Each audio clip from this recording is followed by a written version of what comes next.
Chapter number 7 हमने start करना है matrix definition of LP problem, या इसे आप कह सकते हैं जनरलाइज्ड सिंप्लेक्स टेबल।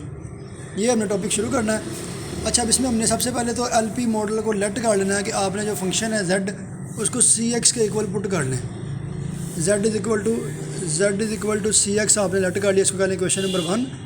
इसके बाद एक चीज़ आपने और लेट करनी है कि ए एक्स को आप बी लेट कर लें।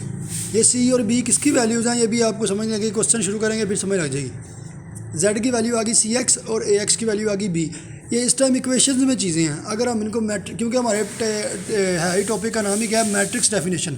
इन चीज़ों को हमने मैट्रिक्स में चेंज करना है किसी तरीके से, यानी कि जो दो इक्वेशन मेरे पास लिखी हुई हैं इनको किसी तरीके से मैट्रिक्स फॉर्म में लिखना है।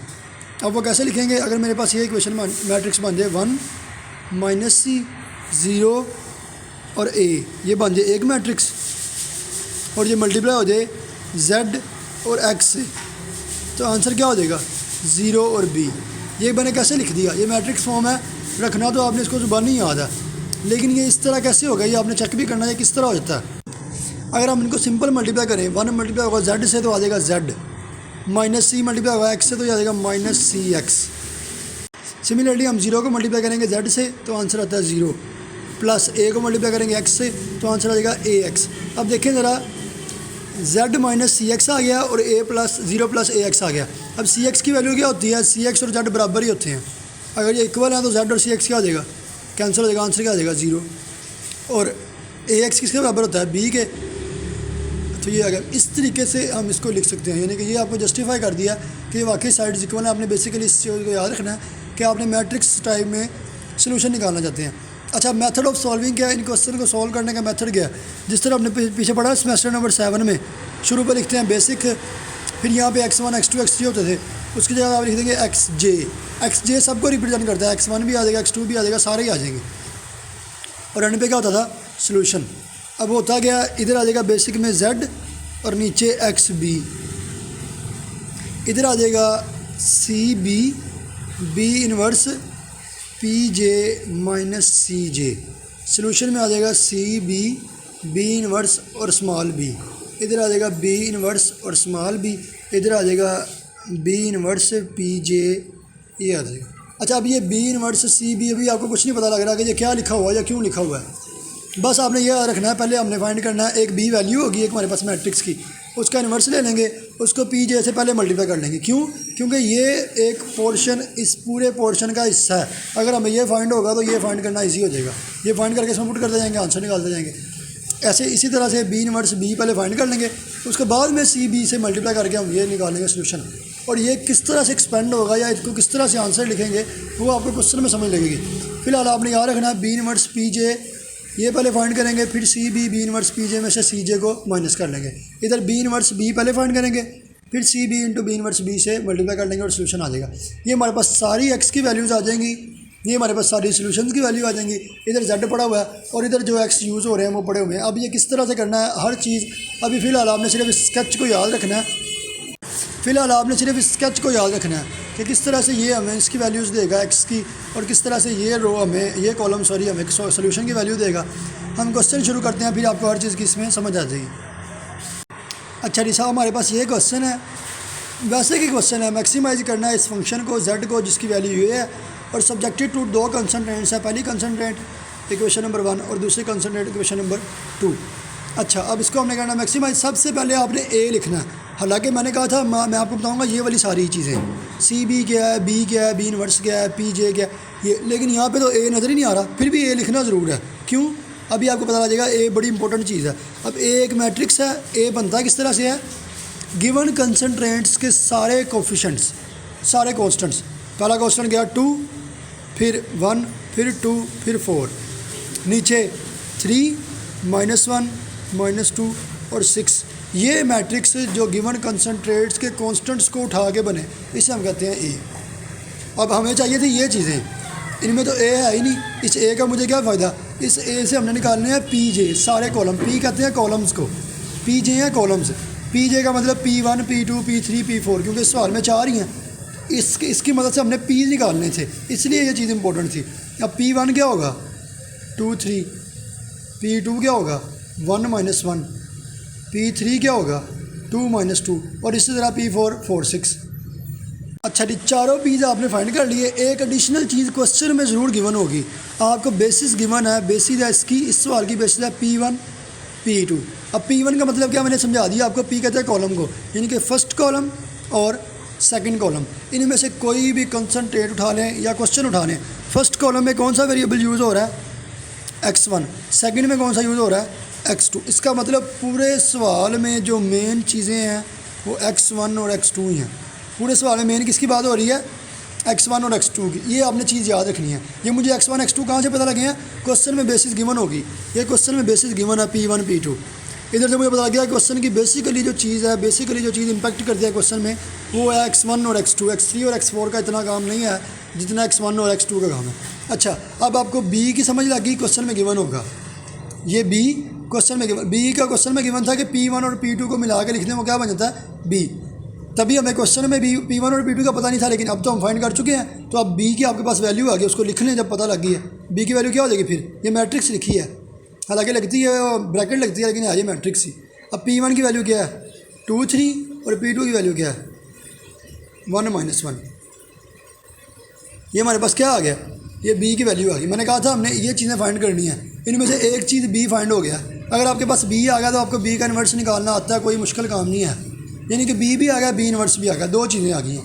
pj भी आपको पता लग गया, pj होता है P1 P2 P3 P4, वो भी मैंने चारों फाइंड कर लिए। रह गया cb और स्मॉल b। ये क्या चीज़ें हैं ये हमें पता लगना रह गया कि ये क्या चीज़ें हैं। अच्छा जी, अब देखते जाएँ b = P1 P2 वैल्यू सवाल में दी गई हैं।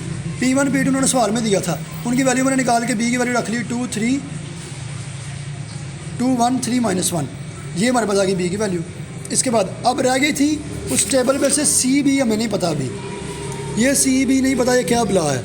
अब ये सी बी किस तरह निकलना है, सी बी होता है कि जो कोफिशिएंट्स x1, मैंने कहा था क्वेश्चन किस में रहना है, x1 और x2 में, वो x1 और x2 के कोफिशिएंट उठाने हैं z में से।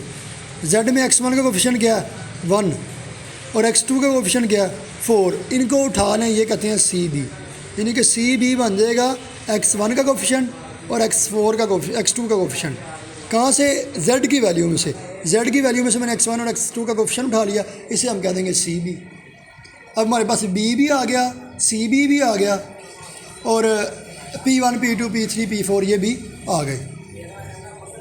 अच्छा जी, इसके बाद है स्मॉल b की वैल्यू। स्मॉल b की वैल्यू क्वेश्चन में कहाँ से आती है, स्मॉल b की वैल्यू आती है इन कंसनट्रेंट्स की राइट साइड। राइट साइड है 10 और 5, राइट साइड है 10 और 5, और स्मॉल b की वैल्यू भी क्या बन जाएगी 10 और 5। इसके बाद अब इस टेबल में से हमारे पास क्या रह गया, सी बी पता लग गया, बी पता लग गया, बी इन्वर्स पता लग गया, पी जे पता लग गया। रह गया एक्स बी क्या होता है। अब एक्स बी होता है जो हमारे पास वेरिएबल्स इस क्वेश्चन में यूज़ होने हैं, जो मैंने लिखवाए थे x1 और x2, इनको आप लिख लें इस तरह से ब्रैकेट में। तो जो वेरिएबल्स का सवाल में जिक्र चल रहा है x1 x2, ये क्या होता है हमारे पास एक्स बी। एक बार आप रिवाइज़ करने ज़रा हमें क्या क्या चीज़ें पता लग चुकी हैं। क्वेश्चन गिवन था, कॉन्स्टेंट्स उठाए, कॉन्सेंट्रेंट्स के उन्होंने क्या बना दिया, ए बना दिया। ए के बाद उसके कॉलम एक एक करके उठा लें, वो बन गया P1 P2 P3 P4, चारों बन गए। इसके बाद बी क्वेश्चन में गिवन होती है बेसिस, P1 और P2 को उठा के रख दिया मैंने, वो हमारे पास बन गया बी। सी बी क्या होता है, जो वेरिएबल्स यूज़ हो रहे हैं उनके जेड में से कॉन्स्टेंट, इसमें से कॉन्स्टेंट उठा लें, ये हमारे पास होता है सी बी। इसके बाद आ गया बी क्या होता है, कंसनट्रेंट्स की राइट साइड, सिस्टम वाले कंसनट्रेट्स की राइट साइड के हमने उठा लेने हैं, ये 10 और 5, ये हमारे पास होता है बी। इसके बाद आ गया एक्स बी में वो वेरिएबल रखने हैं जिनका क्वेश्चन में जिक्र हो रहा है, जो क्वेश्चन में चल रहे हैं x1 और x2। ये हमारे पास तकरीबन सारी चीज़ें आ गई हैं जो क्वेश्चन में चाहिए थी। अब हमारे पास रह गया बी तो है, बी इन्वर्स नहीं है। आप बी का इन्वर्स निकाल सकते हो सिंपल, एडजॉइंट और डिटरमिनेंट लेके मैंने बी का इन्वर्स निकाल लिया। अब आ जाएँ, अब आपको टेबल ज़हन में ज़बानी याद होना चाहिए। टेबल में मैंने कहा था पहले ये चीज़ें फाइंड करनी है, बाद में ऊपर वाली चीज़ें, अब नीचे वाली चीज़ें फाइंड करनी है। बी इन्वर्स को मल्टीप्लाई करना है किसके साथ, पी जे के साथ। इसका मतलब बी इन्वर्स मल्टीप्लाई होगा पहले P1 के साथ, फिर P2 के साथ, फिर P3 के साथ। पी जे का नुमाइंदगी कर रहा है चारों कॉलम्स की, तो मैं कर लेता हूँ। देखें, बी इन्वर्स को मैंने मल्टीप्लाई कर लिया P1 के साथ, ये आंसर आ गया।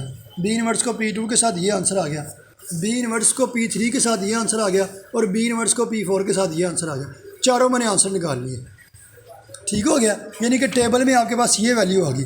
मैंने कहा था पहले इसको सॉल्व करना है और इसको सॉल्व करना है। इसके बाद बी इन्वर्स को आप किससे मल्टीप्लाई करना है, बी से। सिमिलरली आपने अब करना है बी इन्वर्स को अब ये बी इनवर्स मल्टीप्लाई होगा बी से, बी इनवर्स की वैल्यू आपको पता है एज इट इज़, और बी आपको क्वेश्चन में पता ये दिया हुआ था 10 और 5, उसको 10 और 5 को साथ रखा, इसको मल्टीप्लाई कर लिया। अच्छा इनवर्स को अंदर सॉल्व नहीं कर देना, देखिए मैंने हर इनवर्स में डिटर्मिनेंट की वैल्यू बाहर ही रहने दिया, एडजॉइंट डिटर्मिनेंट की वैल्यू डिफरेंट ही रहने दिया, क्योंकि इस तरह सॉल्विंग ज़रा आसान है, वैसे भी हो सकता है लेकिन इस तरह ज़रा सॉल्यूशन आसान है। अब बी इनवर्स बी मल्टीप्लाई हुए, आंसर आ गया 3 और 4। दोबारा टेबल में आ जाएँ, आपने ये चारों फाइंड कर लिए, ये भी फाइंड कर लिया, रह गया ये फाइंड करना और ये चीज़ें फाइंड करना। अब पहले मैं ये फाइंड करता हूँ, इजी है। बी इनवर्स बी आप फाइंड कर चुके हो, जिसका आंसर आपके पास आया है 10 और 5, सॉरी 3 और 4। अब आपने करना है C B into B inverse B. C B की वैल्यू क्या थी, ये लिखी हुई है 1 और 4, ये लिख दी 1 और 4।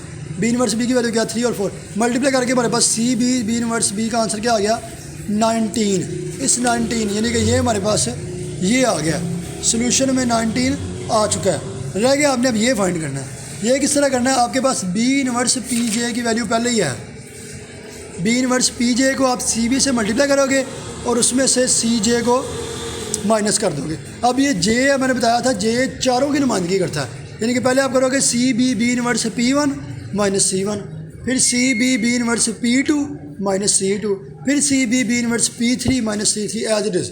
अब सी बी की वैल्यू 1 4 है, बी इनवर्स पी वन की वैल्यू आपको पता है ये फाइंड की हुई थी 1 0 1 0 रखी, माइनस सी वन की वैल्यू अंदर से 1 माइनस की। सी वन कहाँ से आया, सी वन कॉन्स्टेंट है, ये वाले कॉन्स्टेंट। सी वन कॉन्स्टेंट होता है x1 का, सी टू कॉन्स्टेंट होता है x2 का, सी थ्री कॉन्स्टेंट होता है x3 का और सी फोर का कॉन्स्टेंट होता है x4 का। अब सी वन कॉन्स्टेंट x1 का कितना है 1, वो 1 मैंने यहाँ से माइनस कर दिया, आंसर क्या आ गया 0। इसी तरीके से C B B inverse P two minus C two, answer क्या आ गया 0। अगला आंसर क्या आ गया P3 C3, आंसर आ गया 1, P4 C4, आंसर आ गया -3।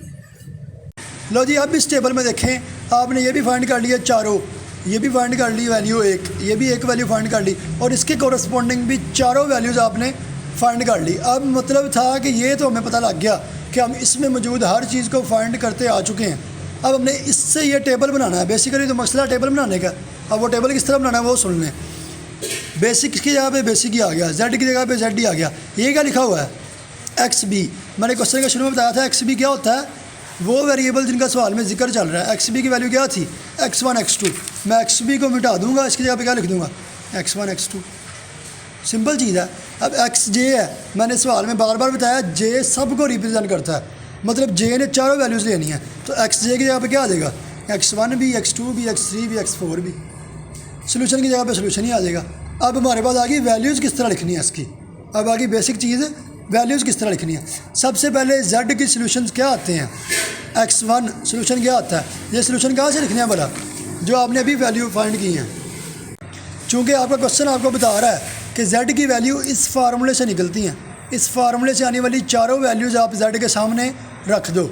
z के सामने इस फार्मूले से निकली वाली चारों वैल्यू, इस फार्मूले से निकलने वाली चारों वैल्यू कौन कौन सी हैं, पहली 0 थी इस फार्मूले से निकलने वाली, फिर 0 थी, फिर 1 थी और फिर -3 थी। मैंने वो सारी वैल्यूज़ 0 0 1 और -3, 1 से निकलने वाली 0 थी, 2 से निकलने वाली भी 0 थी, 3 से निकलने वाली 1 थी और 4 से निकलने वाली -3 थी, वो चारों रख दी, क्योंकि हमें टेबल बता रहा है कि z के आगे ये फार्मूला से निकलने वाली सारी वैल्यूज़ यहाँ पर रख दो। इसके बाद सोल्यूशन में क्या लिखते हैं, z के आगे कौन सी वैल्यू लिखते हैं, C B B inverse B. C B B inverse B की मेरी वैल्यू क्या आई थी, यानी कि यहाँ पे अब सिर्फ पुटिंग की वैल्यू है। C B B inverse B मेरा क्या आया था 19, मैंने वो z के आगे 19 रख दिया, ये रख दिया 19। अब रह गई नीचे वाली 2 रोज़ किस तरह लिखनी है वो भी चेक कर लेते हैं। उन्होंने कहा था एक्स बी के आगे आपने वैल्यू लिखनी है बी इनवर्स पी जे से। अब बी इनवर्स पी जे आपके पास वैल्यू क्या निकली थी, बी इनवर्स पी जे आपके पास पी जे मतलब चारों को रिप्रेजेंट कर रहा है, 4 वैल्यू आनी थी। ये थी बी इनवर्स पी वन की value, B inverse P two की value, B inverse P three की वैल्यू और बी इनवर्स पी फोर की वैल्यू। 1 की वैल्यू क्या थी 1 0, तो वो आप रख लो यहाँ पे 1 0। 2 की वैल्यू क्या थी 0 1, वो रख लो 0 1। फिर क्या वैल्यू थी 0 2 और बाद में 2 0, ये आ गया 0 2 और ये आ गया 2 0, वो सारी वैल्यू एज इट इज़ रख लो।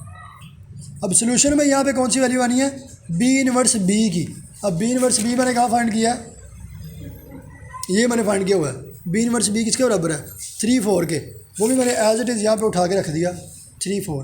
तो ये हमारे पास पूरा टेबल है, समझ आ गई ना टेबल किस तरह बन रहा है, ये हमारे पास पूरा टेबल आ गया सोल्यूशन का।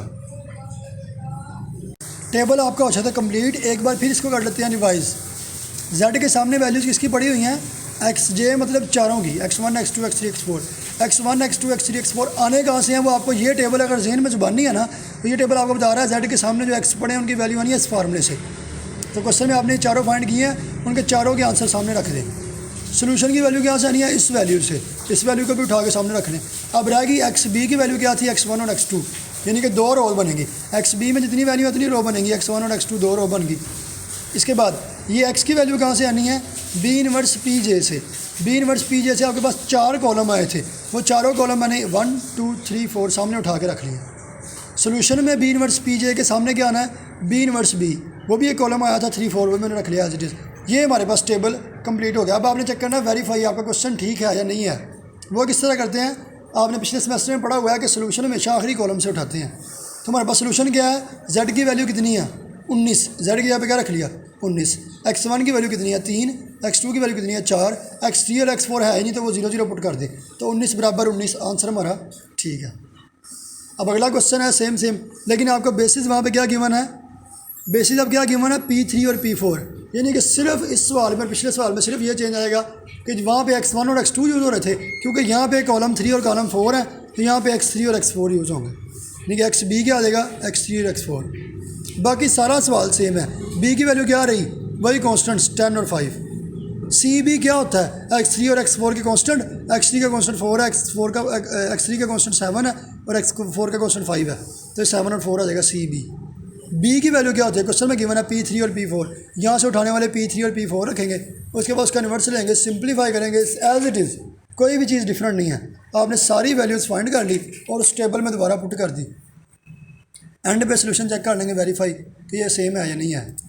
तो इसी के साथ आपका ये matrix definition of LP problem, 2 question ही फिलहाल के सर ने करवाए थे, 2 क्वेश्चन कर लिए हैं। तो ये मेथड आपका सिंपल है, ये पिछले मेथड से इजी है, तो इस तरह ये आपका कंप्लीट हो जाए।